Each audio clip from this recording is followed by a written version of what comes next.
a student mental health crisis in this country, and it's not because we're snowflakes, it's not because we need to learn more resilience, it's because whilst we're having to study, we're having to work full-time jobs in order to pay our rent, in order to pay our bills, and in order to start paying back a debt that none of us, or very few of us, will ever begin to even pay the interest off of. £16.9 million for some grass. Whilst at the same time, last year, the counselling service had to stop accepting new student referrals because there was not enough counsellors to deal with the influx of people needing help.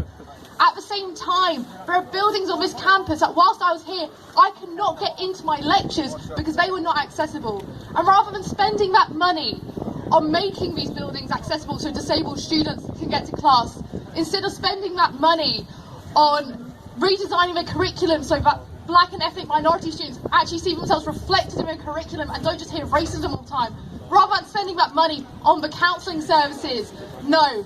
The University of Birmingham has chosen once again to spend its money on grass and the VC's salary.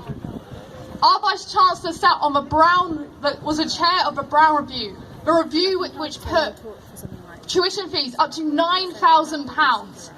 Our Vice-Chancellor is the man who is utmost responsible for the state education is in right now, and he has to answer for that. Students must work with staff, academic staff, but also our support staff as well, and we must work with the local community who also are entitled or should be entitled to use this space as well.